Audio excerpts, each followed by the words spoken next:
મિત્રો, આવતીકાલે જ્યારે સાંસદ પરબતભાઈ પટેલનો જન્મદિવસ છે અને અહીંયા રજત જયંતિ જે રજત તુલા તેમજ રક્ત તુલાનું આયોજન કરવા જઈ રહ્યા છે. સમાજના યુવાનો જોડાયા છે, એક સમાજના સેવાભાવી યુવાનો પણ જોડાયા છે. અહીંયા જે રીતે જોઈ રહ્યા છો, અહીંયા વહેલી સવારથી અત્યાર સુધીમાં 800થી વધારે બોટલ લોહી એકઠું થઈ રહ્યું છે, કારણ કે આવતીકાલે સાંસદભાઈ પરબતભાઈ પટેલનો જન્મદિવસ છે અને આ જન્મદિવસ બનાસકાંઠામાં એક અનોખી રીતે ઉજવવા જઈ રહ્યો છે. આપ જોઈ રહ્યા છો તમામ દ્રશ્ય.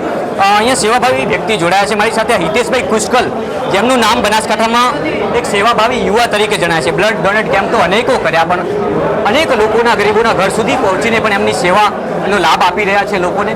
હિતેશભાઈ, આવતીકાલે બનાસકાંઠાના સાંસદનો જન્મદિવસ છે, કંઈક અનોખી રીતે આ ભેટ આપી રહ્યા છે. બનાસકાંઠાવાસીઓ, સમાજ, સેવાકીય પ્રવૃત્તિઓ સાથે જોડાયેલા યુવાનો, આપણા જેવા અનેક યુવાનો આવતીકાલે જોડાશે અને આ જે જન્મદિવસ છે એ સમગ્ર ગુજરાતમાંથી એક અલગ મેસેજ જશે.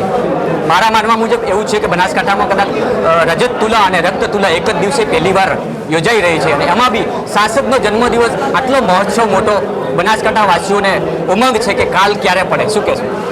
આજે પરબતભાઈ પટેલ સાહેબના 75મા જન્મદિવસ નિમિત્તે લોકોની આખા જિલ્લામાંથી અને રાજસ્થાન બોર્ડરમાંથી પણ આખા ગુજરાતમાંથી પણ લોકો ઉમટી પડ્યા છે અને સાહેબના એક સરળ સ્વભાવના કારણે યુવાનોને આપ જોઈ શકો છો કે આખા જિલ્લામાંથી લોકો ઉમટી પડ્યા છે અને એક એનું મૂળ કારણ કે સાહેબનો એક સરળ સ્વભાવ અને નાનામાં નાના માણસની ગમે તે અડધી રાતે સાહેબ કદર કરે છે એની લાગણીથી લોકો આજે ઉભરાઈ રહ્યા છે.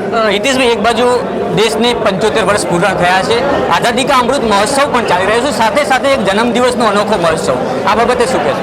બસ આજના જન્મદિવસે હું કહું છું કે જે લોકોને બ્લડની જરૂર પડતી આવાના બ્લડ કેમ્પ થતા રહે અને લોકોની જરૂરિયાતમંદ લોકોને મદદરૂપ થાય એવી આજે સાહેબનો જે જન્મદિવસ છે એને જોઈને લોકો બીજા લોકો પણ આવા જન્મદિવસ પર આવા સેવાકીય પ્રવૃત્તિઓ કરતા રહે એ સૌ લોકોને શુભકામના આપું છું. હિતેશભાઈ, તમે તો ખરેખર રેકોર્ડ કર્યો છે બ્લડ ડોનેટનો, એટલે કહી શકાય કે આવા જ રેકોર્ડ આગામી સમયમાં ચાલુ રહેશે?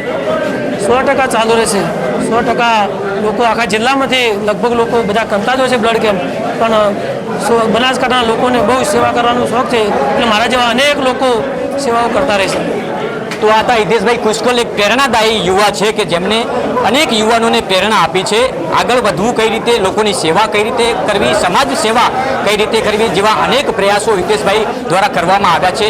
આજનો કાર્યક્રમ જે છે એ આવતીકાલના જે સાંસદનો જે જન્મદિવસનો જે ઉજવણી કરવામાં લોકો જઈ રહ્યા છે એના નિમિત્તેનો આ બ્લડ કેમ્પ છે. એટલે કહી શકાય કે આજનો જે કાર્યક્રમ છે આવનારા સમયને એક અનોખી ભેટ મળશે આ વિસ્તારને, કારણ કે બનાસકાંઠાના ઇતિહાસમાં પહેલીવાર રક્ત તુલા અને રજત તુલા એક સાથે થઈ રહી છે. સાંસદ પરબતભાઈ પટેલને 75 વર્ષ પૂર્ણ થવા જઈ રહ્યા છે, એના નિમિત્તેનો આગામી આવતીકાલનો કાર્યક્રમ છે અને મોટી સંખ્યામાં લોકો ઉમટી રહ્યા છે. આજે પણ ઉમટ્યા છે બ્લડ ડોનેટ કરવા માટે. અત્યાર સુધી 1000થી પણ વધારે બોટલ એકઠી થઈ ચૂકી છે.